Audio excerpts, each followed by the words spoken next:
भगवतो वरहतो सम्मा संबुद्धस्स नमो तस्स भगवतो वरहतो सम्मा संबुद्धस्स नमो तस्स भगवतो वरहतो सम्मा संबुद्धस्स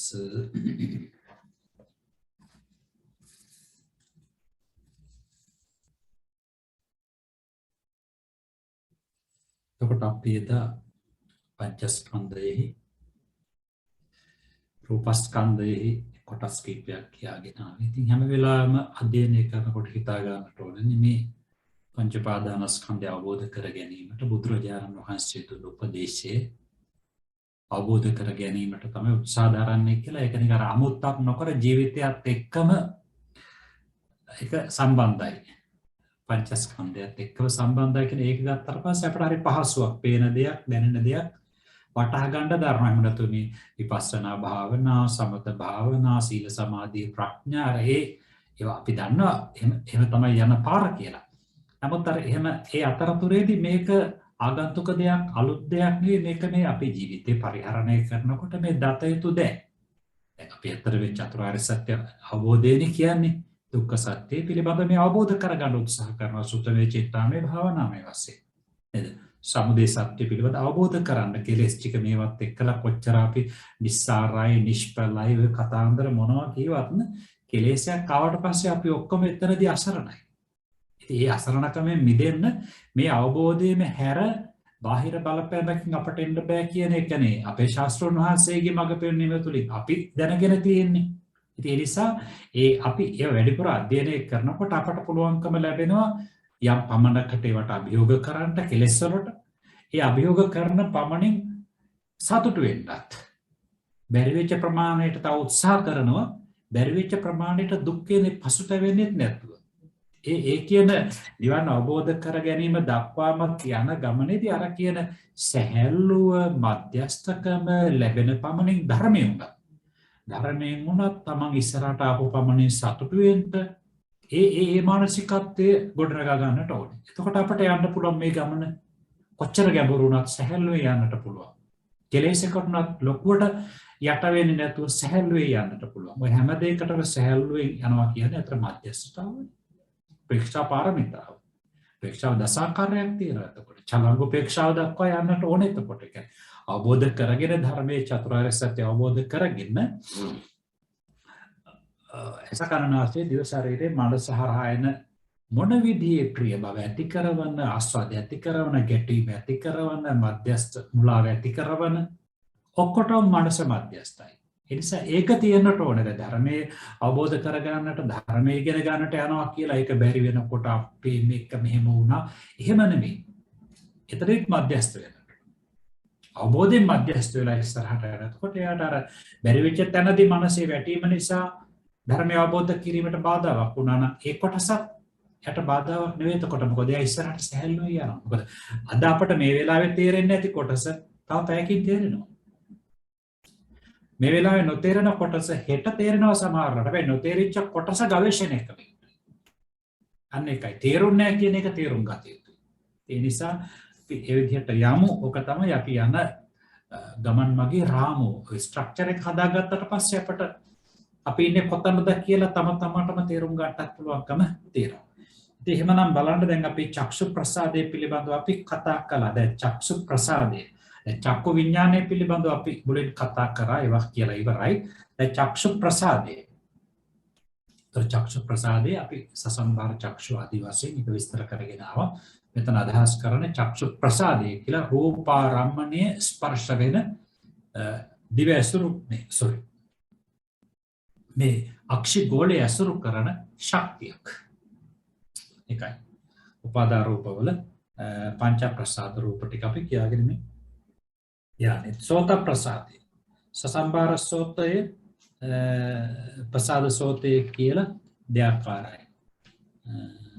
ඒකෙතර සමස්ත විස්තර ප්‍රමාණය සමානයි. මේකට ආවේනික විස්තර ප්‍රමාණය ගත්තට පස්සේ අපට දැනගන්න තියෙන්නේ ශබ්දාරම්මණය ස්පර්ශ වෙන ශක්තිය. එතකොට මේ හැම තැනට මේ චක්ෂු ප්‍රසාදය කියලා ගන්නකොට සෝත ප්‍රසාදය කියලා ගන්නකොට පඨවි ආපෝ තේජෝ වායෝ මේවා ගන්නකොට හැම තැනම මතක තියාගන්න මේ ශක්තිය. බුදුරජාණන් වහන්සේ හැම තැනටම පාවිච්චි කරලා ශක්තිය, ස්වභාවය, ධර්ම ස්වභාවය ඔය වචන තමයි පාවිච්චි කරලා තියෙන්නේ. මොකද බුද්ධ ධර්මයේ කියන්නේ නැචරල් ෆිනොමිනානේ. ස්වභාව සිද්ධාන්ත. ඒ වචන තමයි මේ හැම තැනකින්ම මතු කරන්නේ, උද්දීපනය කරන්නේ. ඒ නිසා ඒකත් තේරුම් ගන්නට ඕනේ. දෙවැද ඇරම වෙනවා සසම්බාර සෝත, ප්‍රසාද සෝත කියලා. මෙතනදී අපිට කියන්නේ එතකොට ප්‍රසාද සෝත. චක්ෂු ප්‍රසාදේ, සෝත ප්‍රසාදේ, ඝාන ප්‍රසාදේ ආදී වශයෙන්. අර චක්ෂු ප්‍රසාදයේදී අපි ගොඩක් මේ පිළිබඳව සාකච්ඡා කරපු නිසා මේ පිළිබඳව කෙටියෙන් කියාගෙන යන්නම්. කම්බිල ඇතුලෙහි ඇඟිලි මුදුවක් බඳු රවුමට කැරකිලා තියෙන අපට ඇඟිල්ල දානකොට හොඳට තේරෙනවා ඇතුලේ එහෙම එකක් තියෙනවා කියලා නේද? අනේ මේ වෛද්‍ය විද්‍යාව ඉගෙන ගන්න කෙනෙකුට ඉගෙන ගත්ත කෙනෙකුට නම් මේක හොඳටම දන්නවා. වෛද්‍ය විද්‍යාව මහදුරට යන්න අවශ්‍ය කරන්නේ. අපි ඉස්කෝලේ යනකොට සාමාන්‍ය පෙළ දක්වා උගන්වනකොටත් මේ රූප රාමු සහිත උගන්වනවානේ. ඒතර මේක තේරෙනවා. ඉතින් ඒ බඳු තුනී තඹන් රෝමේ ඔය තියෙන කැරකිච්ච ලෝමයක් තියෙනවා එතකොට. එන්නේ ඒකේ තමයි මේ සෝත ප්‍රසාදයේ කියන ශක්තිය තියෙන්නේ. ඒ ඇසුරකට පඨවි ආදී ධාතුන් විසින් උවටන් කරන ලද කියන්නේ ඒ උපකාරය අවශ්‍යයි. පඨවි ආපෝ තේජෝ වායු නැත්නම් අනිත් රූප පිහිටීමේ හැකියාවක් නැකයි උවටන් කරනවා කියලා කියන්නේ. ඍතු ආදීන් විසින් උපස්තම්භනය කරනවා. දැන් සීතෝෂ්ණ අපි කියමු අධික වැඩි වුණා කියලා සීතල කම් අගුල් වැටෙනවා කියලා කියන්නේ. නේද? එතකොට ඒකට ඒ දෙක ඍතුව ආදී වලින් ප්‍රදේශයේ ආදී ඒ වගේ උපස්තම්භනය වෙනට උපකාරය අවශ්‍යයි. ආයුෂයෙන් පාලනය. ඒ කියන්නේ කර්මජ රූපේ ජීවිතේන්ද්‍රිය රූපේ. ආයුෂය කියන්නේ ජීවිතේන්ද්‍රිය රූපේනේ. ඒක අනිත් රූප 28ටම නෙළුම් මානෙල් ආදී ජලජ පැලෑටි රකින්න ජලය වාගේන විලක පොකුණක වාගේ තියෙන අපි කොටෙකුත් විස්තර කරලා තියෙනවා. ඒ කියන්නේ ජීවිතේන්ද්‍රිය කියන එක තමයි ආයුෂය කියලා කියන්නේ. එතකොට ජීවිතේන්ද්‍රිය අනිත් රූප සියල්ලටම ආධාරයි පැවැත්මට ඇතිවීමට. ජීවිතේන්ද්‍රියෙන් පාලනය කරන ලබන වර්ණාදීන් විසින් පරිවෘතව. ඒකේ තියෙනවනේ දැන් සෝත ප්‍රසාදයේ ඉතින් වර්ණයක් තියෙනවා. දැන් අපි මේකේ තඹ පාට රෝමයක් කියලා කියනවා. සෝත ප්‍රසාද රූපේ ඒකේ තමයි අතර පිහිටලා තියෙන්නේ එතකොට. ඒ සෝත විඥානාදී චිත්තයන්ට වස්තු ద్వාර වෙනවා. සෝත විඥානාදී සිත් පහළ වෙන්නේ එතන. වස්තුව කියන්නේ භූමිය. සෝත විඥානාදී සිත් කියනකොට සෝත විඥානය ගන්නවා ඒ මුල් කරගෙන සම්පටිච්ඡන සම්තිරණ ආදී වශයෙන් සිත් ප්‍රමාණයක් වැඩ කරනවානේ. එතකොට මෙතන ඒ ඇසුරු කරගෙන තමයි අපි ගත්තොත් එන්න සෝත විඥානය ඊළඟට සම්පටිච්ඡනේ පහළ වෙන්නේ නම් සෝතය ඇසුරු කරගෙන හෘදේ වස්තු. මොකද අපි දන්නවනේ චක්කු විඥාන සිත් දෙක පමණයි සෝත ප්‍රසාදේ ඇසුරු කරන් පහළ වෙන්නේ. ඒ වගේම චක්ෂු ප්‍රසාදේ ඇසුරු කරගෙන පහළ වෙන්නේ. එතකොට සෝත විඥාන සිත් දෙක පමණයි සෝත ප්‍රසාදය ඇසුරු කරගෙන. ඒ වගේ ගාහන විඥාන, ජීවා විඥාන, කාය විඥාන ඒ ප්‍රසාද මුල් කරගෙන රූප මුල් කරගෙන. අනිත් ටික ඔක්කොම යන් රූපං නිස්සය මනෝ ධාතුච මනෝ විඥාන ධාතුච වත්තති තන් රූප. ආය කියන්නේ හෘදේ වස්තු ඇසුරු කරගෙන තමයි ඊතුරු සිත් 79ම පහළ වෙන්නේ. එතකොට මෙන්න මේ සිත් නමුත් මෙතනින් පටන් ගැනීමනේ අර විදියට ඉස්සරහට යන්නේ. ඒ නිසා ඒ ඇසුරු කරගෙන පහළ සිත් කියලා. අනික මෙතන සිත් කියලා ගත්තත් වරදකුත් නෑ බහුවචනයක්. මොකද දුක්ඛ සාගත කාය දුක්ඛ සාගත සෝත විඥානේ කුසල විපාක කුසල හේතුක සහ අකුසල හේතුක කියලා සෝත විඥානේ දෙපැත්තකට බෙදෙනවා. අර දුක්ඛ සුඛ කියන එක අල්ලලා දාන්නේ කියන්නේ නෑ මෙතෙන්ද. ඒක මට සිද්ධ වෙච්ච පැකිලීම. සෝත ප්‍රසාද රූපේ පිහිටලා තියෙන එතකොට ඒ විදිහට. ඒක එතකොට සෝත විඥාන සිත්තරට අර විදිහට ඒක අපි කියන්නේ චක්ෂු ద్వාරය ඇසුරු කරගෙන සෝත ద్వාරය ඇසුරු කරගෙන අපට කියන සිත් 46ක් පහළ වෙනවා කියලා නේද? මනෝ ద్వාරය ඇසුරු කරගෙන අපට කියන සිත් 67ක් පහළ වෙනවා කියලා. ඒ ඇසුරු කරගෙන කෙනෙක් අදහස් කරන්නේ මේ සම්පටිච්ඡනාදී මනෝ විඥාන ධාතුවට මනෝ ධාතුවට ඇතුළත් වෙන සම්පටිච්ඡනාදී මනෝ ධාතුවට මනෝ විඥාන ධාතුවට ඇතුළත් වෙන සිතුත් මේක ඇසුරු කරගෙන පහළ වෙනවා කියන එක නෙවෙයි. ඒක මුල් කරගෙනනේ පහළ වෙන්නේ. සෝත විඥානයේ සෝත ප්‍රසාදේ මුල් කරගෙන පහළ වුණොත් තමයි හෘදේ වස්තු ඇසුරු කරගෙන සම්පටිච්ඡනේ සම්තීරණේ වොත්තපනේ ජවන මේ මනෝ ධාතුවට මනෝ විඥාන ධාතුවට අදාළ වෙන සිත් පහළ වෙන්නේ. යන්නේ එහෙමයි. එහි ලක්ෂණේ ශබ්ද හැපීමට සුදුසු බවයි. ඒකේ ලක්ෂණය තමයි ශබ්ද වැදීමට සුදුසු යන බලන දැන් අපි ගොඩක් වෙලාවට කතා කරනවානේ සෝත ප්‍රසාදයෙන් තමයි ශබ්ද රූපේ දැනගන්නවා වැරදි සෝත ප්‍රසාදයට මොකක්වත් දැනගන්නට බෑ ඒක රූපයක් ඒක තමයි මෙන්න මේ බලන්න මේ ඒ විදිහටම කියනවා එහි ලක්ෂණය ශබ්ද හැපීමට ශබ්ද හැප්පීමට පමණයි ඒකේ ලක්ෂණ ස්වභාවය එච්චරයකට කරන්න පුළුවන් නේ දැන් අපි ගත්තොත් මේ චක්ෂු ප්‍රසාදයට රූප හැපීම පමණයි සෝත ප්‍රසාදයට ශබ්ද හැපීම පමණයි ඝන ප්‍රසාදයට ගන්ධ සුවඳ හැපීම පමණයි ගන්ධ සුවඳ දැන ගැනීම නෙවෙයි දැන ගන්න කිව්වොත් චක්කු විඥාන ආදී සිත් පහක වෙනවා ඒක තමයි මෙතන මේ පැහැදිලිව මෙහෙම කියන්නේ එතකොට ඒක වැදීමට සුදුසු භූත ප්‍රසාදය කියන්නේ භූත රූප ඇසුරු කරගෙන පවතින මෙන්න මේ කියන සෝත ප්‍රසාදය කියන එක. නහොත් සෝතුකාමතා නිදාන කම්ම සමුට්ඨාන භූත ප්‍රසාදයක තවත් අර්ථයක් දෙනවා. ඒ කියන්නේ සෝතුකාමතා නිදාන කියලා කියන්නේ යමක් අසනු කැමැත්තෙන් කරන ලද කුසල කුසල කර්මයක් හේතු කොටගෙන හටගත්තා වූ කම්ම සමුට්ඨාන භූතා. කර්ම සමුට්ඨානනේ චක්කේන්ද්‍රය, සෝතේන්ද්‍රය, ගාහනේන්ද්‍රය, ජීවේන්ද්‍රය, කායේන්ද්‍රය, ඉච්ඡේන්ද්‍රය, පුරුෂේන්ද්‍රය, ජීවිතේන්ද්‍රය, හෘදය ස්වરૂපය. මේ නම ඒකාන්ත කර්මජ රූපනේ. ඒතකොට සෝතේ කියන එකත් ඒකාන්ත කර්මජ රූපයක්. ඒකයි කිව්වේ කම්ම සමුට්ඨාන කර්මයෙන් හටගත්තා වූ භූත රූපේ පවතින ප්‍රසාද ගතිය මොකේදද? ශබ්දේ හැප්පීමට. ශබ්දේ වැද ගැනීමට. ඒ කියන්නේ මට සිලුටු ගතිය. රසය ශබ්ද විඳ ගැනීම. එතකොට ඒ කෘත්‍ය තමයි එතකොට ශබ්ද විඳ ගැනීම. සෝත විඥානයත් එක්ක එකතු වෙලා. පච්චපට්ඨාන විදර්ශනා භාවනා වඩන යෝගාවචරයට මේ කියන්නේ වැටෙන ආකාරය තමයි සෝත විඥානයේ පහළ වීමට මේක ආධාරයි. මොකද? සෝත ප්‍රසාදය. දැන් විදර්ශනා භාවනා වඩන යෝගාවචරයට මේ කොටස් හසු වෙනවා. ඕනේ. පදට්ඨානි ආසන්න කාරණේ සෝතුකාමතානි දන කර්මජ රූපයි. කර්මජ රූපේ තමයි ආසන්න කාරණේ. ඇසීම හේතු කොටගෙන රැස් කරන ලද කුසලයක සුගතිකන අකුසලයක දුගතිකන ඒ මුල් කරගෙන පහළ වෙන සෝත ප්‍රසාදික කර්මජ රූපය. ඕකේ දැන් කර්මජ රූපය කියලා කියනකොට ඒ සමග එකතු වෙන පඨවි ව්‍යාපෝ තේජෝ වායෝ වර්ණ ගන්ධ රස ඕජා ඒ ටිකත් කර්මජ තමයි. පඨවි ව්‍යාපෝ තේජෝ වායෝ වර්ණ ගන්ධ රස ඕජා ජීවිතේන්ද්‍රිය සෝත ප්‍රසාද රූපය. ඒ ටික එකට කියන්නේ සෝත දසකය. කර්මජ රූප කලාපය. තුනාති තුනාන්ති ඒතේනාති සෝතං ඔය කියන්නේ ඒක තමයි. ශ්‍රවණය කරනවා එහෙම නැත්නම් ශ්‍රවණය කරත් කියලා දෙයක් වෙනවා නම් මෙන්න මේ සෝතෙන් තමයි ඒක සිද්ධ වෙන්නේ. ඉතින් ඒකට විග්‍රහයක් එහෙම දෙනවා. ඒක වචනේ සහ බහුව වචනේ කියපේ ප්‍රමාණය වෙනස. ගාහන ප්‍රසාද මේකත් සසම්බර ගාහන ප්‍රසාද ගාහන කියලා දෙකක් තියෙනවා. ඔකේ හැම එකටම ආවේ දෙයක් නේ. සසම්බාර නම් මේ 10. සසම්බාර සමූහ සහිත පඨවි ආපෝ තේජෝ වායෝ වර්ණ ගන්ධ රස ඕජා වර්ණ සංඨාන ආදී වශයෙන් තව ඔකේ තියෙනවා.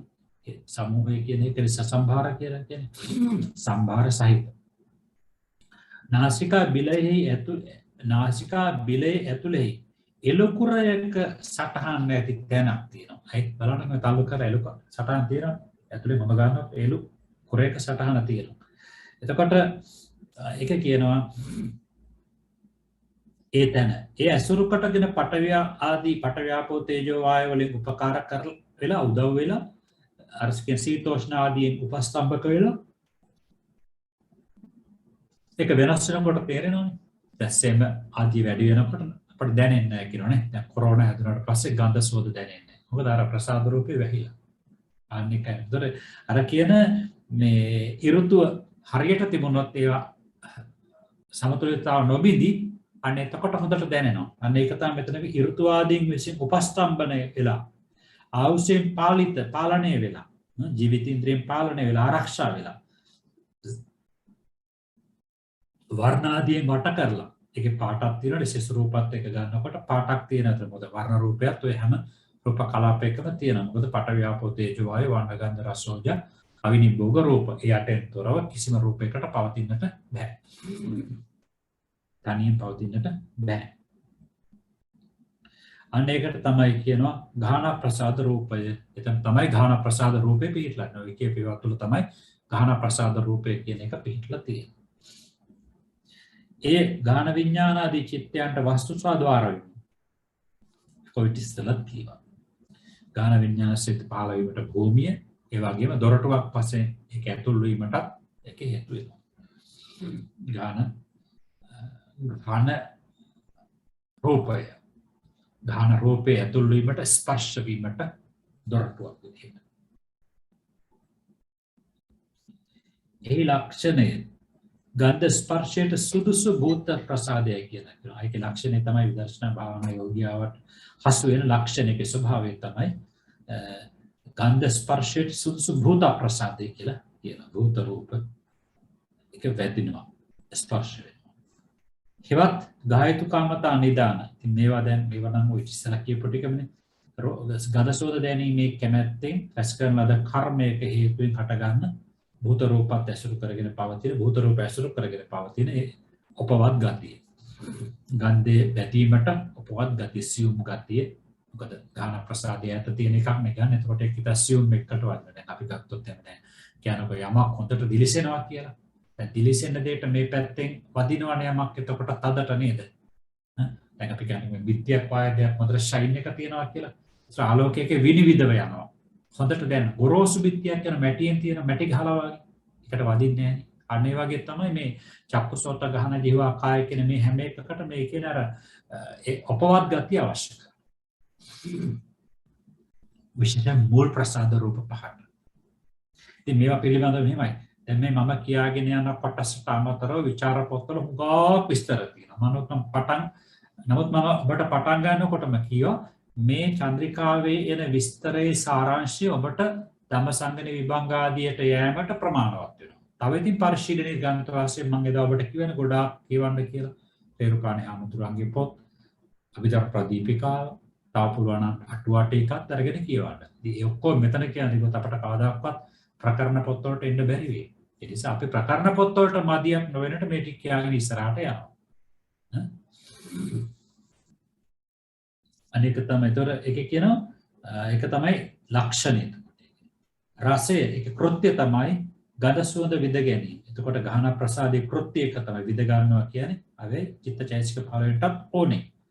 පච්චපට්ඨානේ වැටෙන ආකාරය තමයි ගාහන විඥාණයට ආධාර වෙනවා. ඍණ ආධාර කියලා තියෙන්නේ. මුද්‍රණකාරය වදාන්නේ නැහැනේ. කපලා දාන ගාහන විඥාණයට ආධාර භාවය. ඔය ඍණ කියලා කරක් දින එකක්. ඒ වචනයම කපලා දාන. පදට්ඨානේ ආසන්න කාරණේ අර ඉස්සලා කිව්වා වගේම ඒකේ කර්මයෙන් තමයි ඒක උපකාර කර්මය තමයි ඒකට ආසන්න කාරණේ.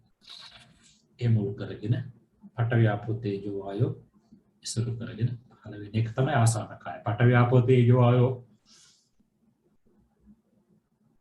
තමයි මේ රූපය ඇතිවීමට ආසන්න කාරණේ. කර්මජව ඒකාන්ත කර්මජව ගායති ගායන්ති ආග්‍රහණය කරනවා එමෙත ආග්‍රහණය කරත් කියලා යමක් කරනවා නම් මෙන්න මේකෙන් තමයි සිද්ධ වෙන්නේ. ගඳ සුවඳ ආග්‍රහණය කර ගඳ සුවඳ දැනගන්න එක ගාහන ප්‍රසාදයේ විදිහට ගන්න එපා එක වැරදි. දැනගන්නවා කිව්වොත් ගාහන විඥාන ආදී සිත් පහළ. ජීව ප්‍රසාද ඊළඟ ඉතින් මේ මෙහෙමයි දැන් මම විස්තර කරගෙන යන්නේ කොබන් ටික වැඩි වේගෙ කියලා තියෙනවනේ මට කමෙන්ට් එකක් දාන්න. පසන් මහත්තයා කිව්වම හරි. රට තව ටිකක් ස්පීඩ් කරොත් හොඳයි කියලා වගේ කියනවා එකක් කියන්න. මොකද මම මේක මේ 60 70 වතාවක් පන්තර කියවලා ඇති උගන්වලා ඇති. ඉතින් මම කියන්නේ අර මට හිතෙනකොට ඇති මේ ප්‍රමාණය මේ වේගී වරදක් නැහැ කියලා හිතන මම කියනවා. ඉතින් මම නෙවෙයි ඔබ නෙවෙයි මම. ඒ නිසා බඳු තැන් අපි මොනවා හරි වෙනසක් ඇති කර ගන්න අවශ්‍ය නම් අනිවාර්යෙන් නෝට් එකක් දාන්න. ජීවා ප්‍රසාදේ මේකත් සතම්බාර ජීවා ප්‍රසාද ජීවා කියලා දෙආකාර තියෙනවා. සාමාන්‍යයෙන් අපේ දිව කියලා හඳුන්වන මේ පේද තියෙන එක සහ ඒක තුල තියෙන ප්‍රසාරමණය ගෑවීමේ ශක්තිය ස්පර්ශයේ ශක්තිය.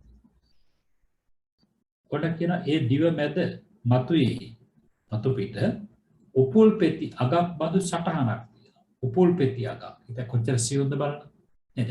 එළුම් මානෙලා ආදී පෙත්තක අග වගේ සටහනක් තියෙනවා අපි දන්නවනේ. එහි පටවි ආදීන් විසින් වටන කරන ලද ඍතු වලින් උපස්තම්භනය වෙලා ආයුෂයෙන් ජීවිතේන්ද්‍රියෙන් ආරක්ෂා වෙලා මෙන්න මේක පවතිනවා ජීවා ප්‍රසාදය කියන්නේ. මේ දිව නෙවෙයි දිවේ රස දැන ගැනීමේ ශක්තිය. දැන් මේ අපි ගත්තොත් දැන් අපට උණ ගැනුමක් කියනකොට කිසිම රසක් දැනෙන්නේ නැහැ. දිව නැති වෙලා නැහැ. ජීවා ප්‍රසාදය කියන අර ප්‍රසාද මණ්ඩය තුල සමාට එක එක දේවල් බේත් බීලා ඒ ප්‍රසාදයේ උඩින් පාටලයක් වැදිලා වගේ නේද? ඒ වගේ දේවල් නිසා සෙම වැදිලා ඒ වගේ හිම වෙන්නට පුළුවන්. අන්න ඒ වගේ අවස්ථා. ඒකට ජීවා ප්‍රසාදයට හානියක්. රස නිරසයකට බැද ගැනීමට සම්ප්‍රේෂණය වීමට ඒක බාධාවක්. එහෙමකට පස්සේ අර කියනවනේ ජීවහාච පටිච්ච රසේච උපජ්ජති චක්කු විඥානක ඒ දෙකේ උපකාරය අවශ්‍යයි. ජීවා ප්‍රසාදය යට වෙලා නම් රසය මෙතෙන්ට ගෑවුණා කියලා ජීවා විඥාන සිත් පහළ වෙන්නේ නැහැ. මේ මූලික સિદ્ધාන්තත් එක්කම යනවා. ජීවා විඥාන ජීවා විඥානාදී චිත්තයන්ට වස්තුත් වෙනවා ద్వාරත් වෙනවා. ඒක ඉස්සෙල්ලා කියපුවා කර්ම තමයි. ඒකේ ලක්ෂණය තමයි රසාස්වාදයට. ඒක රස නිරස දැන ගැනීමට සුදුසු භූත ප්‍රසාදය. රස ආස්වාදය කියනකොට එතකොට කැමැති රස අකමැති රස දෙකම තියෙනවා. එතකොට දැන් ආස්වාදය කියනකොට අපි කැමැති රසය ආස්වාදය කරා කැමැති රසයටයි. අපි දෙකම ගන්නෙ දැනීම කියන එක එල්ල කරලා ස්පර්ශ වීම කියන එක එල්ල කරලා ගත යුතු නිසා. එහි ලක්ෂණේ රසාස්වාදයට සුදුසු භූත ප්‍රසාදය. කියන්නේ රස අරමුණ බැදීමට සුදුසු භූත රූප වලින් සකස් කරගත්තු ඒක තුල පිහිටපු ජීවා ප්‍රසාදය. නදොත් සායතුකාමතා. දැන් අරගේ ගහයුතුකාමතා මේකේ සායතු කියන්නේ විදීමක් රසයේ සායතුකාමතා. සායතුකාමතා පෙර කුසලයක් කරලා තියෙනවා අපි සුගතියන ප්‍රවිධියට මේ රස විද ගැනීමට ඒ වගේ අවස්ථා ඇත්තට දැන් මේකේ මේ කිව්වට මේ හැමතැනම කිව්වා ගහයුතුකාමතා සායතුකාමතා නේද? ඒ ඔක්කොම හරිනේ ඉතින්. දැන් අපි නිකමට හිතලා බලන්නකො දැන් අපි කුසල් කරලා ඉතින් අතිශය බහුතරයක් දෙනාගේ හිතේ තියෙනවනේ මේ හොඳ තැනක ඉපදෙන්න, හොඳට සැප විඳින්න. දැන් මේ ජීවත් වෙනකොට මමලු මීට වඩා අහවල් විදිහට සැප තිබුණා නම්, අහවලාට තියෙන විදිහට සැප තිබුණා නම්, මේ විදිහට යාන වාහන තිබුණා නම් මානසිකත්වයක් ගොඩ නැගෙනවනේ එතකොට. ඉතින් ඒ මුල් කරගෙන අපි දැන් දාන ආදී පින් කරනවා. උපන්න තැනකට හොඳට ජීවත් වෙන්න නිකන් හිඟන්න වෙන්න බෑනේ. අපඝාත වෙන්න බෑනේ. හැමදාම ලෙඩින් ඉන්න මිනිස්සු වෙන්න බෑනේ. නිසා යන තැනකට හොඳට පින් කරගන්න කියලා එකක් තව ඉස්සරහට දානවා. අපි කියනවා. එතකොට දැන් මේ මොකද්ද එතකොට මේ කියන්නේ? එතකොට හොඳ රූප, හොඳ ශබ්ද, හොඳ ගන්ධ, හොඳ රස, හොඳ ස්පර්ශ ලැබෙන්න. පච්චකාමී. ඉතින් මේ මුල් කරගෙන පින්කම් කරනවා. වරදක් නැහැ. ඒකත් පින්කම අලෝභ දේශම වැඩ කරන නැත්නම් සැප විපාක ලැබෙන්නේ නැහැනේ. නමුත් නිවන් නෙවෙයි. ඒ නිසා ඒ පින්කම් කරනකොට හැම තිස්සෙම වෙන කිසිම ආරමුණකට හිත යොමු නොකොට මේ කරන්නේ ලෝභ ද්වේෂ මෝහ ආදී රාග ද්වේෂ මෝහ ආදී කෙලෙස් දුරු කිරීමටයි මේ දානය සසර සැප ගැන හිතන්නේ. මේ සීලය, මේ සමතය, මේ විපස්සනාව, මේ වතාවත් දැක්වීම, මේ ස්වාමීන් වහන්සේ උදව් කිරීම, විහාරස්ථාන ගොඩනැගීම, උදව් කිරීම, දුගී මගී ආචාරාදීන්ට උදව් කිරීම, අනුග්‍රහ කිරීම නේද? අනුකරණ පින්කමට උදව් කිරීම. ඒ හැම අවස්ථාවකදීම කල්පනාව නෙටන මම මේ කරන්නේ මගේ තෘෂ්ණාදී කෙලෙස් ටික දුරු කර ගැනීමට. එතකොට පාරමී මොහු කරනකල් හොඳ තැනක ඉපදින ශ්‍රේයසිතයි. ඒ සසර සැප නොහිතා නිවන් මෙල්ල කරලා දාන ආදී පින්කම් කරන කෙනෙකුට සහ සසර සැප ගැන හිතලා එසකරණාසාදී පිනවන රූප ආදියත් ගැන හිතලා පින්කම් කරන කෙනෙකුට ලැබෙන ජීවිතවල වෙනස මේකයි. නිවන් පමණක් එල්ල කරලා කෙලෙස් දුරු කිරීම පමණක් එල්ල කරලා කරන කෙනාට ඉස්සරහට යනකොට මොන විදිහේ සැප ලැබුණත් ඒව ගිලින්නේ නැහැ. එහෙම නැති කෙනාට ලැබෙන සැප වලට කිච් වෙන ගතිය වැඩි. මොකයි වෙනස? නිසා හැම වෙලාවෙම පින්කමක් කරනකොට යෝනිසෝ මනසිකාරය යොමු කරන අතරේ මේ හැම දෙයක්ම කරන්නේ කරලා ඉවරලා අවුරුදු ගාණක් ගිහිලා හරි කමන්නේ ධර්ම විනය ඉගෙන හිතන්නට ඕනේ මා හැම දෙයක්ම මේ කරන්නේ රාගක්ඛයයි ධම්මෝදේශිතෝ දෝසක්ඛයයි ධම්මෝදේශිතෝ මෝහක්ඛයයි ධම්මෝදේශිතෝ රාග ද්වේෂ මොක්ෂය කිරීමටයි මේ ධම රාග ද්වේෂ මොක්ෂය කිරීම රාගක්ඛය දෝසක්ඛය මෝහක්ඛය නිබ්බානසයටම ඇතිවෙයි ඒක නිවර්සය ඔය මතකයේ තියාගෙන ඔය මතකයේ අවදි කරගෙන සෑම දෙයක් කරන්නකොට තමට නිවන් ගමන වේගවත් වෙනවා. මොනවාම එකක් කියනවා. ඒක කියන දැන් මේ ආසන්න කාරණේ කියනවා පළවෙනි එක කෘත්‍ය රසය කියන්නේ කෘත්‍ය කටයුත්ත තමයි විඳ ගැනීම රස විඳ ගැනීම පච්චපට්ඨාන වැටෙන ආකාරය තමයි ජීවා විඥාණයට ආධාර බව. අපි අරගෙන ජීවහාච පටිච්ච සද්ද රසේච උප්පජිත ජීවහා විඥාන එකට ආධාරයි. තමට දැනෙනවා. පදට්ඨාන ආසන්න කාරණේ අර විදිහටම පෙර කරපු අසලයක මට සුගතියන රස ඉද ගැනීම මුල් කරගෙන එල්ල කරලා කරපු කුසලයක අතුරු විපාකයක් වශයෙන් පිටපු කර්මජ බුද්ධ රූප. ඒක ඇසුරු කරගෙන තමයි මේ ප්‍රසාද මණ්ඩේ පිහිටන්නේ. ප්‍රසාද ගතිය පිහිටන්නේ. ගාන ප්‍රසාදේ කියන නෑ. ජීවා ප්‍රසාදේ කියන ශක්තිය පිහිටන්නේ. එතකොට මේක කියනවා ඒ ජීවිතය අවහානය කරන්නේ. ආවහනය කරන්නේ ජීවිතය ගෙන දෙනවා. ඒක පැහැදිලි නේද? කැම්බීම කැරෙන්න පැවැත්මක් නෑ. ඒ ටික අවශ්‍යයි. ජීවිතය ගෙන දෙන්නේ ඒක තමයි ආහාරය රූප ටික. නිසා ජීවා කියලා කියන දිව තියෙනට ඕනේ එතකොට. ජීවිත නිමිත්තං රසෝ ජීවිතං තං ආවයන් ඒක තමයි කියන්නේ. ඒ ජීවිතය මුල් කොටගෙන නිමිති කොටගෙන මේ රසය ජීවිතය ගෙන දෙනවා. නේද? ඒතර කෙනෙකුට හිතෙන්න පුළුවන් දැන් ඒක රසය දෙන්නේ නැතුව දැන් කෙනෙකුට බට දාලා වගේ ආහාර සුලභ නෑ නේද? ඒක දුර්ලභයි. නේද? නැත්නම් සමහර තැන්වලදී එහෙම අවස්ථා තියෙනවා. ඒ නිසා ඒක සුලභ නෑ ඒක බොහොම කලාතුරකින්. බොහෝ භාවයකට කොට පස්සේ ඊළඟට බලන්න කාය ප්‍රසාදේ. ඉතින් කාය ප්‍රසාදේ කියන්නේ ඒකයි. මේකත් කියනවා හේද කියලා කියන්නේ එයත් සසම්භාර කාය ප්‍රසාද කාය කියලා දෙආකාරයි. සසම්භාර කාය නම් මේ ශරීරය අපි පොඩ්ඩක් ගත්තට පස්සේ මහා කපුපුලුම් පටලයක ඉහපු තෙලක්සේ ප්‍රසාද කාය වනාහි පාචක තේජස පිහිටි තැන. ඒ කියන්නේ පාචක තේජස. ඒ කියන්නේ පිච්චිච්ච සංවේදී බව වදින්නට ප්‍රමාණවත් නැති ඒ තැන්වලදී ඊළඟට කෙස් ලොම් නිය අග පියලි සම්කෑලි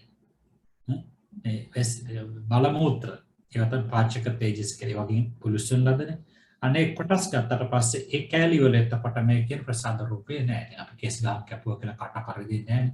නියපොතු අපි අගොම තපලා දාන්නේ රිදෙන්නේ නැහැ. ඒ නිසා ඒ වගේ තැන්වලදී මේක නැහැ. වියරි හම් කැලියක් හපලා හතර වෙලාවකට දානවා. නැත්නම් කට එකෙන් කපනවනේ. ඒක අපිට රිදෙන්නේ නැහැ. ඒතර අන්න ඒ වගේ හැරෙන්නට අනිත් හැමතැනම ශරීරයේ ඇතුළත පිටත පවතිනවා. දැන් අපි කරපු සීතල වතුර එකක් බොනවා කියන්නේ උණුසුම වතුර එකක් බොනවා කියලා කියන්නේ. නැත්තම් අපට හිර වුණා කියන්න කන වෙලාවෙදි හිර වෙනවා. ඒ හැම තැනකදීම ඇතුළට දැනෙන්නේ මොකද්ද? කාය ප්‍රසාදයට පඨවි තේජෝ වායු කියන පොට්ටබ්බාරම්මනේ වැදිලා. දැන් බඩේ කැක්කමයි කියන්නේ. ඒත් නෑ ඔළුවේ කැක්කමයි කියන්නේ. ඒත් නෑ කොන්ද කැක්කමයි කියන්නේ. දඩිස් කැක්කමයි කියන්නේ. ඒ කාය ප්‍රසාදේ ඇතුළත පිටතන මధుරයක් කනවා කියලා කියන එක කනවා කියලා කියන්නේ ඒක දනවා කියලා කියන්නේ. ඒක තමයි කාරණේ. ඇතුළත පිටත ඒ විදිහට කාය ප්‍රසාදයේ තියෙන අර කියපු තැන්වල හැරෙන්න. කාය විඥානාදී චිත්තයන්ට මේක අර ඉතින් වර්ණාදී ඒක අමුතුවෙන් කියන්න දෙයක් නැහැ නේද? අවශ්‍යයෙන් පාලනය වෙනවා කියලා කියනකොට ජීවිතේන්ද්‍රිය තමයි මේ රූප ආරක්ෂා කරන්නේ. ජීවිතේන්ද්‍රිය අවශ්‍ය කියන්නේ ඒකයි. වර්ණාදීන් පරිවෘත. ඒතකොට ඒක ඒ පඨවි ආපෝ තේජෝ වායු වර්ණ ගන්ධ රස ඕජා ජීවිතේන්ද්‍රිය කාය ප්‍රසාද රූපේ ගත්තට පස්සේ ඒකේ වර්ණ රූපේ තියෙනවනේ. ඒකත් එතකොට වට කරලා තියෙන එකතු වෙලා තියෙනවා. කාය විඥානාදී චිත්තයන්ට වස්තු සහ ద్వාර වෙනවා කියලා කියනවා. එක ඔය ඉස්සෙල්ලා කතා කළා. ඒකේ ලක්ෂණ ස්පර්ශයට සුදුසු භූත ප්‍රසාදය පොට්ටබ රූපේ වැදීමට සුදුසු එතකොට පොට්ටබ රූපේ වදින්න. දැන් අපි ගත්තොත් ඇහැට රොඩක් වටනවා කියලා කියනවා. ඒ චක්ෂු ප්‍රසාදයෙන් නෙමෙයි වැටලා තියෙන්නේ. නේද? ඒක වැටලා තියෙන්නේ කාය ප්‍රසාදයෙන්. දැන් දිවට අපි හකුරු කැලක් දැම්මා කියනවා. එතකොට ඒක ජීවා ප්‍රසාදයට වෙදලා තියෙන්නේ නැහැ. ජීවා ප්‍රසාදයට නෙවෙයි. ඒක වෙදලා කාය ප්‍රසාදයට. එතකොට ඔබට ඕන මෙහෙම එකේ යමක් හිතා ගන්න පුළුවන්. චක්ෂු ප්‍රසාද, සෝත ප්‍රසාද, ඝාන ප්‍රසාද, ජීවා ප්‍රසාද කියන ඒවාට වඩා කාය ප්‍රසාදය කියන එක හැම පැත්තෙම ප්‍රමාණය වැඩි. නේද? කාය ප්‍රසාදයේ වපසරේ වැඩි. ජීවා ප්‍රසාදේ නම් පොඩි තැනක් නේ. චක්ෂු ප්‍රසාදේ නම් පොඩි තැනක් නේ කළු ඉන්ද්‍රියව තුල. නේද? සෝත ප්‍රසාදේ නම් කම්බිල තුල පොඩි තැනක් නේ, පොඩි පරාසයක් නේ. ඒ වගේම ජීවා ප්‍රසාදයටත් ඒ වගේ. ඝාන ප්‍රසාදයටත් ඒ වගේ. හැබැයි කාය ප්‍රසාදයේ පරාසය පළල්නේ. අර කියපු වියලි සම්කෑරි නියාග දත්තග වගේ හැරෙට අනිත් හැමතැනම කාය ප්‍රසාදේ පවතී. ඒකත් කියනවා කුසිතුකාමතා ස්පර්ශ කිරීමේ කැමැත්ත හේතු කොටගෙන කර්මයෙන් හට ගන්නන ලද භූත ප්‍රසාදය කියලා කියන භූත රූපවල පිහිටපු මේ කියන කාය ප්‍රසාදය කියන ශක්තිය. පඨවි ආපෝ තේජෝ වායෝ මත පිහිටපු මේ කියන කාය ප්‍රසාද ශක්තිය ස්පර්ශය විද ගැනීම නෙවෙයි ස්පර්ශයේ වැදීමේ ශක්තිය විද ගැනීමකුත් කාය විඥාන සිද්ධාව වෙනවා. රසයේ පහස් විද ගැනීමයි. ඔය කියන්නේ ඒකේ කෘත්‍ය තමයි ස්පර්ශය විද ගැනීම නෙවෙයි ස්පර්ශ වීම කියලාම ගන්න. මොකද විද ගැනීම කියපු ගමන් කාය විඥාන සිත් වලට යන්න අවශ්‍යයි.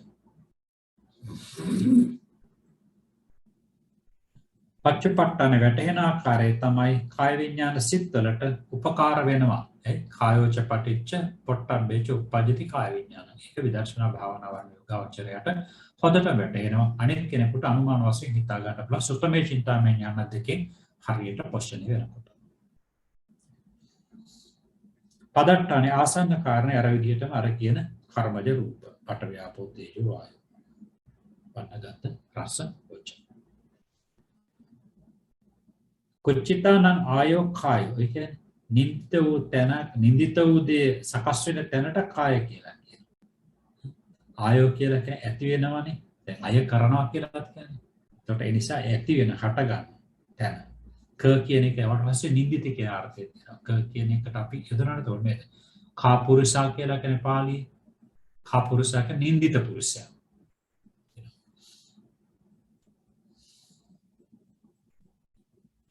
ලාමකෝ කේස ආදීන්ට හෝ පාප ධර්මයන්ට උප්පත්ති ස්ථාන වේ කාය කියලා කියනවා.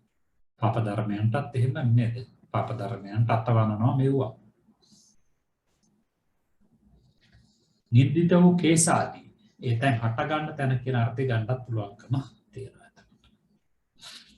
ඔන්න ඔය ටික ඉවර කළා. මම හිතන්නේ මේ පාඩම් අපි ඔය ඉස්සලා කියපු පාඩම් තරම් ඔබට අමාරු නැහැ එතකොට. සුවිසි උපාදාය රූප. අනික අපි ඔබට බලාපොරොත්තු වෙනවා දැන් ගොඩක් අය කැමතිනේ මේ පාඩම් කරන ගමන් දැන් ඔක්කොම මේ ගණන් පාඩමක් වාගේ යනවා අපට ඔය ධම්මසංගණී වාගේ පොතක් අහගන්න හරි ආසයි මොකද සමහර ස්වාමීන් වහන්සේලාත් කියනවානේ චන්ද්‍රිකාව අමාරුයිලු ධම්මසංගණී ලේසි විභංග ප්‍රකරණේ ලේසි හරි කතා තමයි කියන්නේ ඉතින් ධම්මසංගණී ලේසි කියලා තේරෙන්නේ ඕක වෙලා තියෙන්නේ මෙහෙමයි වචන ටික තේරෙනවානේ අපි එක කතවේ ධම්මා කුසල කුසල ධර්ම කියන්නේ මොනවද? කටත් තේරෙනවා. යස්මින් සමේ යම් කිසි වෙලාවක රූපේ ශබ්දේ ගන්ධේ රසේ ස්පර්ශේ ධර්මාරම්මණය කිරීම ආරම්භ මුල් කරගෙන කුසල සිතක් උපන්නේ වේද සෝමනස්සාගත ඥාන සංප්‍රයුක්ත. ඉතින් ওই වචන ටික තේරෙනවද? තස්මින් සමේ පස්සෝ ඥාපස්සචෛසිකේ තියෙනවා වේදනා චෛසිකේ ඒක හරි ඔය දැනගත්තට ඒකේ ස්ට්‍රක්චර් එක නැතුවයි අතිවාරම නැතුවයි ඔය දැනගන්නේ සාර්ථක නැහැ. ඒ නිසා මේ ස්ට්‍රක්චර් එකත් එක්ක දැනගත්තොත් අතිවාරමත් එක්ක දැනගත්තොත් මේ සැකිල්ලත් එක්ක දැනගත්තොත් තමයි අර දැනුම Tamanට වැඩදායි වෙන්නේ. නැත්නම් සාර්ථක නැහැ. අන්න ඒකයි. දැන් අපි නිකන් හිතලා බලමු මෙහෙම. අපි විද්‍යාත්මක ගැටලු විසඳනවා කියලා කියන්නකො. ඉතින් අපි ගුරුවරයාගෙන් අහගන්නට එක යන්තමට දැනගෙන කොහොම හරි විභාගය පාස් වෙනවා. නැත්නම් මෙහෙම හිතන්නකො අපි දැන් ගණන් ප්‍රශ්න පත්‍රය අපිට ගණන් තියෙනවා නම් 15ක් හදන්න අපිට 10යි නම් හදන්න තියෙන්නේ ඒ ගණන් ටික විතරක්ම අපි හැමදාම ටාගට්ස් කරගෙන ඉගෙන ගන්නවා අභ්‍යාස කරනවා ඔක්කොම කරනවා. දැන් එයා ඒ ගණන් 10 හදනවා. හැබැයි අනිත් ජ්‍යාමිති ආදී ගණන් එකක්වත් හදන්නේ නැහැ. හදන්න නැතුව ඉඳලා මොකද වෙන්නේ? එයා විභාගේ පාස් වෙනවා. හැබැයි ඒ පාස් වුණාට එයාගේ දැනුමේ අඩුවක් තියෙනවා හැමතැනම. එයා යන පරමාර්ථයට එක බාධාවක්. ඒ වගේ තමයි මෙන්න මෙතනත්. දැන් අපි ඔය කියන්නේ දැන් ව්‍යාකරණය දැනගත්තේ නැතොට ඉංග්‍රීසි කතා කරන්න පුළුවන් ව්‍යාකරණය දැනගෙන ඉංග්‍රීසි කතා කරන්න කියලා කියනවා. හරියට සිංහල භාෂාවත් කන්නේ. සිංහල භාෂාවත් කනවා කතා කරන්න පුළුවන්. සිංහල භාෂාව කනවා නැත්තට නැති කරනවා. එතකොට කතා කරනවත් කතා කරන එක තේරෙනවනේ නේද? අපිට මේ පාඩම් හරි වැදගත් සම්පූර්ණයෙන් වැරදි. අපි කියන්නේ උත්තම පුරුෂ. අපට දෙවියන්ට මේ පින අනුමෝදන් වේවා. ඔක්කොම වැරදි. දෙවියන්ට අනුමෝදන් වේවා කියන්න බෑනේ. දෙවියෝ අනුමෝදන් වෙත්වා. නැත්තම් දෙවියන්ට මේ පින වේවා. එහෙමනේ ක්‍රමය එතකොට එන්නේ. අපි විසින් රැස් කරන ලද නේද? ඒ කොච්චර කියනවාද එතකොට? ඉතින් හැබැයි ඒක තේරුම් ගන්න කෙනෙකුට ඔක ප්‍රශ්නයක් නෑ. හැබැයි ඉතින් පදනමක් නැහැ. හැබැයි යා හරියට ව්‍යාකරණය දැනගෙන නම් කතා කරන්නේ. යා ව්‍යවහාරෙදි පුළුවන් තරම් ඒ විදිහට උත්සාහ කරනවා. අපේ අර ව්‍යවහාර භාෂාවයි ලිඛිත භාෂාවයි දෙකක් තියෙන එකයි පොඩ්ඩක් වෙනසක් තියෙන්නේ. ඒ තිබුණත් 90ක් විතර භාෂාවට හානියක් නොකර කතා කරන්න පුළුවන් හැකියාව තියෙනවා. ඉතින් එතකොට හැබැයි එයාත් කතා කරනවා අනිත් එක්කෙනාත් කතා කරනවා. හැබැයි එයා කතා කරනකොට ඒක හරි විද්වත්. අනිත් එක්කෙනා කතා කරන විද්වත් නෑ. හැබැයි විද්වත් කෙනා කතා කරනකොට තේරෙන්නේ ටික දෙනෙකුට. විද්වත් නොවු කෙනා කතා කරන බොහෝ දෙනෙකුට තේරෙනවා. ඒ වගේ තමයි දැන් මෙතනත් ඔය කියන්නේ ධම්මසංගණිය තේරෙනවලු මේවා තේරෙන්නේ නැහැ. බලන්න සුවිසි උපාදාය රූප. සුවිසි උපාදාය රූප කියන ඒ ප්‍රධාන මාතෘකාව යටතේ දැන් විශේෂ රූප ඉස්සලා කිව්වේ මේ ටික ප්‍රසාද රූප ටික. මේක විශේෂ රූප ටික. විශේෂ කියන එකේ තේරුම විෂය වෙනවා නේද? විශේෂ වෙනවා. විශේෂ වෙනවා කියන්නේ මට පාඩම හොඳට විශේෂ වුණා. ඒ ධර්ම දේශනාව ඔයාට විශේෂ වුණා නේද? ඒ කියන්නේ අරමුණු වෙනවා, අහු වෙනවා කියන එකනේ. අහු වෙනවා කියන එක දැන් බුද්ධ විශේෂ කියන්නේ බුදුරජාණන් හසු වෙන, නුවණට හසු වෙන. කර්ම විශේෂ, කර්මයේ පිළිබඳව පරාසය. අනේ වගේ අර්ථයන් විශේෂ කියලා කියන්නේ. සුවිසි උපාදාය රූපාත්‍රි ප්‍රසාද රූප ටික යට දක්වන ලදී. මෙහි විශේෂ රූප ටික දක්වනු ලැබේ. විශේෂ රූප නම් රූප ශබ්ද ගන්ධ රස ස්ප්‍රෂ්ඨවයයි. චක්ෂුරාදීන්ට විශේෂ වන්නේ ගෝචර වන්නේ විශේෂ රූපයි. ඉතින් මේ වචනත් උච්චාරණය කරන්න පුරුදු වෙන්න. ඒ කියන්නේ විශේෂ රූප නම් රූප ශබ්ද ගන්ධ රස ස්ප්‍රෂ්ඨවය. දැන් සමහර අයට තේරෙන්නේ අපට ඔය කතා කරනකොට තේරෙන්නේ කියන්නේ නැහැ වැඩක් නැති. සී සම්බුද්ධ ශාසනය කියන එකක් නෑ. එක්ක ශ්‍රී සම්බුද්ධ ශාසනය. නැත්නම් සිරි සම්බුද්ධ එක ශ්‍රී තමයි සාමාන්‍යයෙන් කියන්නේ. නේ ප්‍රශ්නයක් කියලා වචනයක් සිංහල භාෂාවේ නෑ. ප්‍රශ්නයක් පැන නැගුණාට පස්සේ මේ ක්‍රමයට උත්තර සෙවිය යුතු මේ ක්‍රමයට නෙවෙයි මේ කමක්කමෙන් මේකට උත්තර එහෙම එකක් නෑ. ඔඩොක තමයි මම කියන්නේ භාෂාව. දැන් අපි දැන් අර හරියට කතා කරනකොට සමහරට ඒක බහුතරයක් වෙලා ඒක නොදැන ගන්නකොට ඒකට හරි නෑ. හැබැයි හරියට හසුරවන්නට ඕනේ. අපිට ඉතින් හැමදාමත් කියන්නේ අපිට බෞද්ධ භික්ෂුන් වහන්සේලාට එහෙම විධිමත් භාෂාව හැසිරවීමේ, තැනට ගැලපෙන විදිහට භාෂාව හැසිරවීමේ, තැනට ගැලපෙන විදිහට දේශනාවක් කිරීමේ, නිවැරදි උච්චාරණය, විධිමත් අධ්‍යාපන පාඨමාලාවක් ලක්කවේ නෑනේ. ඒ අයගෙන්නේ ගියයට යන්නේ මේ භාෂාව ගොඩක් වෙලාවට. ඉතින් මොකද කරන්නේ? යන තැන දුරවලයි, ගන්න තැන දුරවලයි, හැම තැනම දුරවලයි. ධර්මයේ විදිහට ඒකටත් ඕකම තමයි වෙලා තියෙන්නේ. අර ඔහේ නිකන් කියාගෙන යනකොට එක කැමති ඒ වෙලා තියෙන්නේ. අපේ ජීවිත බෞද්ධ භික්ෂුවගේ ක්‍රියාකාරකම් එක්කලා දේශනාවක් කළා ලොකු සම්බන්ධතාවක් තියෙනවානේ. අත්‍යන්ත සම්බන්ධතාවක් බෞද්ධ පින්වතුන්ගේ තියෙනවනේ බෞද්ධරයක් දෙනාගේ. ඔන්න එතකොට අපි ඔය ටික කියාගෙන ඇවිල්ලා ඔය පාඩම අතරමැදි මොන අතරමැදදී නමුත් යමක් කමක් කියලා දෙන්නේ ඒවා හැම දෙයක්ම අපට මේ මගට අවශ්‍යයි. නිර්වාණගාමී ප්‍රතිපදාව යනකොට කොතනද අඩුව තියෙන්නේ එතන හදාගෙන යන්න.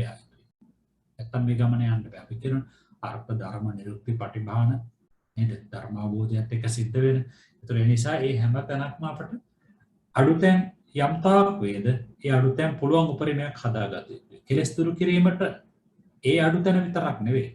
තවත් තියෙන අඩුතැන්. ඒ හැම තැනක්ම හරි කොතනද තියෙන්නේ? ඒ හැම තැනම අපට හොඳයි. වැරදි කොතනද තියෙන එකක්වත් අපට එපා. මොකද අපේ ගුරුවරයාගේ වැරදි එකක්වත් නැහැ. හරි ඔක්කොම තියෙනවා අංග සම්පූර්ණ.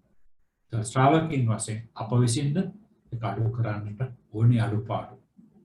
හොඳ දේ කොන්දේසි විරහිතව ගත්ත ගන්නට ඕනේ නිවැරදිකම මොකේ හරි කොහමද තියෙන්නේ ඒක අවශ්‍ය කරනවා. ඉතින් ධර්ම විනය ඉගෙන ගන්න කෙනෙකුට ඒ අඩුපාඩු ඔක්කොම අඩුපාඩු වශයෙන් පේනවා. හැබැයි ඒ අඩුපාඩු ඉවත් කර ගැනීම හැකියාවෙන් අපි ඔබට අමාරුකමක් තියෙනට පුළුවන්. අපට ඔබට. හැබැයි අපි දකිනවා මෙතන අඩුපාඩුවක් මේක වෙන මේක මේ විදිහට ගිහිලා නම් මේ ධර්මය අවබෝධ කරගන්නට බෑ කියලා. ඔන්න ඔතෙන් දාවොත් අඩුපාඩු පෙනී පුළුවන් ප්‍රමාණයක් අහිං කර යන්න. ඔක්කොම එකපාර අයින් කරන්න බෑ නේද? ඉතින් පාරමී පුරන්න ඕනේ නැහැ නේ පාට බුද්ධත්වයේ පස්සේ බුද්ධත්වයේ ශ්‍රාවක බෝධිය සාක්ෂාත් කළ හැකිනේ.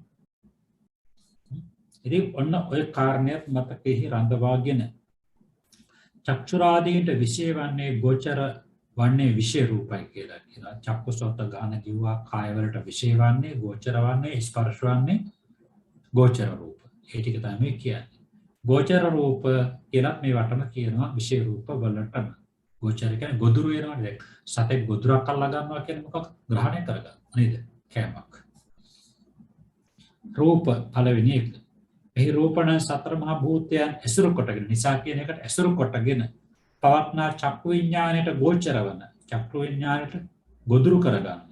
ඒවත් ඇසින් දැකීමට නිසි වර්ණය. පාට. මොනම දෙයක් වුණත් පාට. දැන් අපි කබඩ් එකක් දිහා බලනවා පාටනේ. ඒක වෙන මොකක්වත් නැහැ. කබඩ් එක දිහා අපි කබඩ් එකක් දිහා බලනවා කියනකොට කබඩ් එකේ පාට. කබඩ් එක මෙච්චර උසයි, මෙච්චර පළලයි, මේ ඒවා දන්නේ නැහැ. ඒවා පස්සේ මනෝවිඤ්ඤාණ සිත් වලින් හදා ගන්න දෙයක් ජවන්න අවස්ථාවට සම්බන්ධ කරලා නැත්තම් චක්කු විඤ්ඤාණයට පාට විතරයි. කුමක්කෝ පාටක්. ඒ පාට වර්ග වුණ තරම් තියෙනවා. මොකක් හරි පාටක්.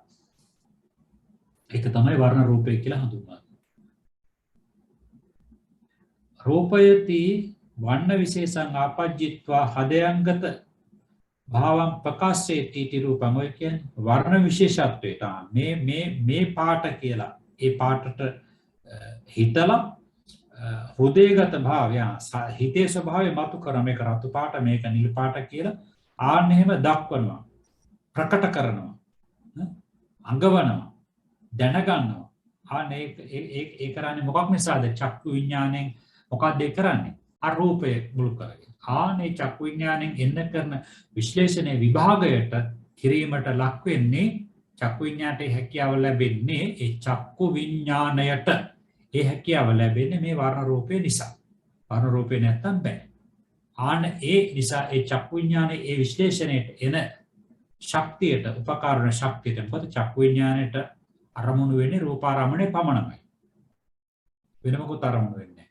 සෝත විඥාණයට අරමුණු වෙන්නේ ශබ්දාරම්මණය පමණයි ගාහන විඥාණයට ගන්ධාරම්මණය පමණයි જીවහා විඥාණයට රසාරම්මණය පමණයි කාය විඥාණයට පොට්ටබ්බාරම්මණය පමණයි විශේෂ වෙන්නේ මනෝ විඥාණයට සියල්ල කොටද සිත් තියෙනවා 79 ඒ විදිහට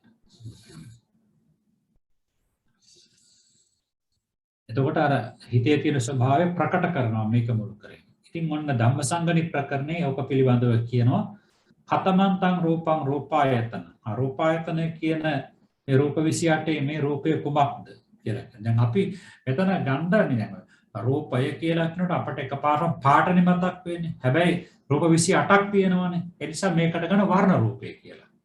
එතකොට හරි. වර්ණ රූපය, ශබ්ද රූපය, ගන්ධ රූපය කියලා ගන්නවා වගේ මෙතනත් වර්ණ රූපය කියලා ගත්තට පස්සේ හරි කුමක් හරි කියන පාට. එතකොට කියනවා රූපායතනය කීවත් රූප ධාතුව කීවත් රූප ඕකත් එච්චරයි එක වෙනසක් ගන්න නෑ එතකොට රූපායතනය කීවත් රූපය කීවත් රූප ධාතුව කියලා කීවත් වර්ණ රූපය කියලා කීවත් එකම තමයි ඔන්න කියනවා චතුන්නා මහා භූතානං උපාදාය සතර මහා භූතයන් ඇසුරු කොටගෙන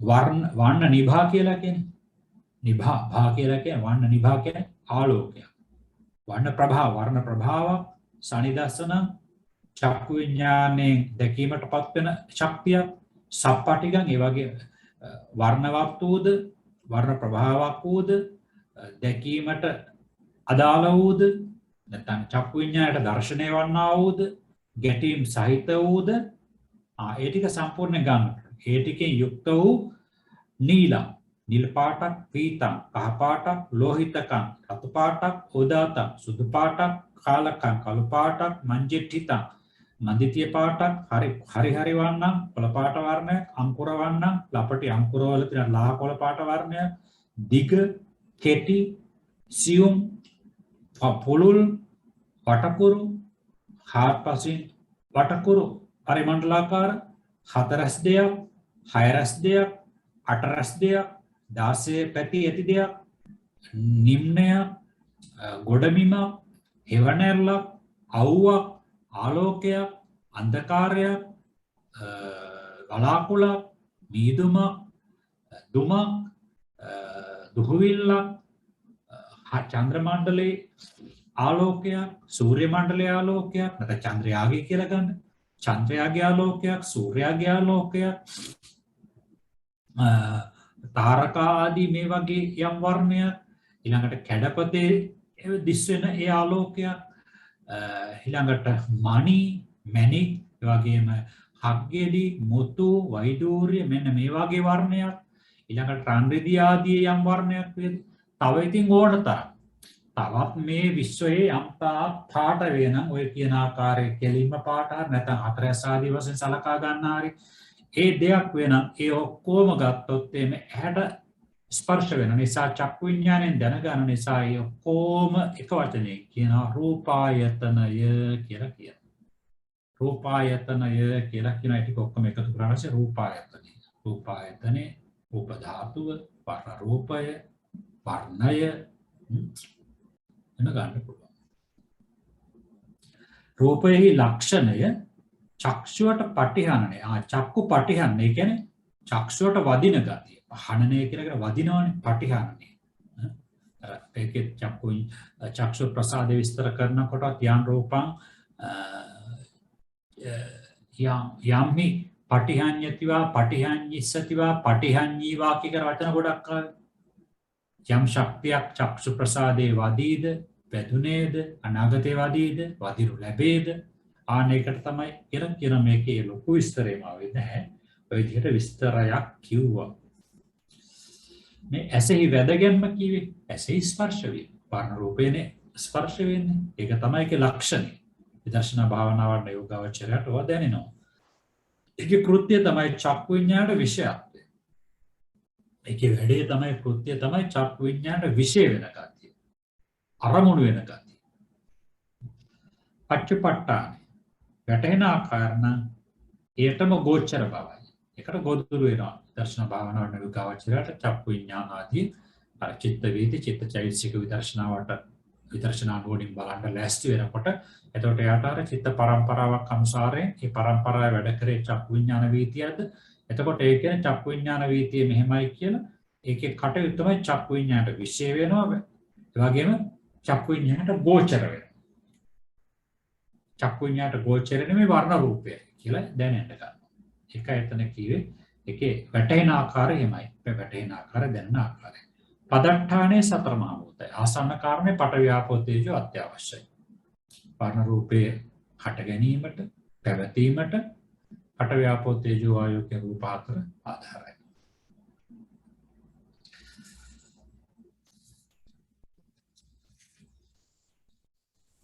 ඊළඟ කොටසක් විතරක් කියන සියල්ල කියන කාලෙමදී ශබ්ද රූපය ශබ්ද නම් සතර මහා භූතයන් ඇසුරු කොටගෙන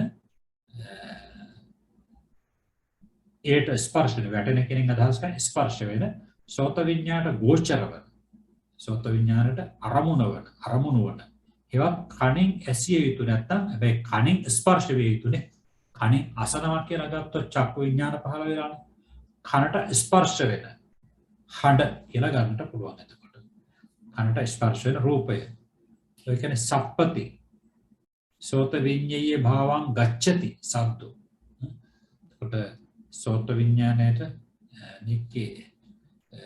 මේකේ මේ වරද්දලක් දන්න මට සප්පති කියන එක පාරට මතක් වෙලා වෙන්නේ නැහැ කොහොමද සෝත විඤ්ඤාණයට සෝතෙන් දත යුතු බවට පත් වෙන ශක්තියට ශබ්දය කියලා කියන විශේෂ රූප සෝතෙන් දැනගත යුතු බවට පැමිණෙන්නේ ශබ්ද රූපය කියලා කියනවා කතමන්තං රූපං සද්දායතන අන්න බලන්න ඒක රූපේ කියන සද්දායතනයත් එතකොට රූපයක් එතකොට ඔන්න විස්තර කරනවා චතුන්නම් මහා භූතාන සතර මහා භූතයන් ඇසුරු කොටගෙන දැකීම් රහිත වූ ගැටීම් සහිත වූ යෝ භේරි සද්ද බෙර ශබ්දයක් මිහිඟු බෙර සද්දයක් හක්ගෙරි සද්දයක් පනා බෙර සද්දයක් ගීත සද්දයක් වයන සද්දයක් ගමන් කරන සද්දයක් අත්පුඩි සද්දයක් සත්වයින්ගේ ഘോഷණය කිරීමක් ධාතුන්ගේ ගැටීමක් එකතු වෙලා දැන් අපි මොකද තාලම් පටක් ගන්නවා කියලා ඒත් එහෙම වාත සද්දයක් උදක සද්දය මෙවර උදත කියලා එකයි උදක සද්දයක් ජල සද්දයක් මනුෂ්‍ය ශබ්දයක් අමනුෂ්‍ය ශබ්දයක් තවත් ඉතින් මේ සතර මහා භූතයන් ඇසුරු කරගෙන විවිධාකාරයේ මේ ලෝකේ අලුත් ශබ්ද හෝ වේද පරණ ශබ්ද හෝ වේද මේ ඔක්කොම ශබ්දය එක සංගීත වලින් හදන ඒක දේවලුත් තියෙන්නේ ඒ වගේ ඒවට කියන ශබ්ද රූපය කියලා අලුත් දේවල් සකස් කරලා දලදා මාලිගාවේ එහෙම තියෙන ශබ්ද එළියට දෙන්නේ නැති දලදා වහන්සේට පමණක් කාණ්ඩ සලස්වන ශබ්ද තියෙනවානේ ඒවා මේ මෙලඩිස් කවරත් එළියට දෙන්නේ නැහැ එතකොට අන්න ඒ වගේ විවිධ ශබ්ද දැන් පස්සේ ශබ්ද වල වර්ගීකරණයක් තිබුණාට එකතු කරාට පස්සේ සියලු ශබ්ද කියන එකට එකයි අන්න එකයි ඉතින් ඒකෙහි ඔන්න දැන් ඒ විස්තරය තමයි මෙතන කිව්වේ එතකොට මේකේ මේ කියන චාර්වාකලාගේ වගේ තාර්කිකෙන්ගේ මතය ශ්‍රෝත ග්‍රාහ්‍යෝ ගුණ ශබ්ද සෝතයෙන් ගත යුතු ශබ්දයේ ශෝත ගුණය ඒගොල්ලෝ ගුණය කියලා කියන්නේ මේ ගෝචරය කියන එකට ඒකට කියනවා ශබ්දය කියලා කියනවා ඒ ආකාශයේ පමණක් පවත්නා බවද ආකාශයේ පමණක් හිතැස තියෙන තැන් වල පමණක් පවතින බවත්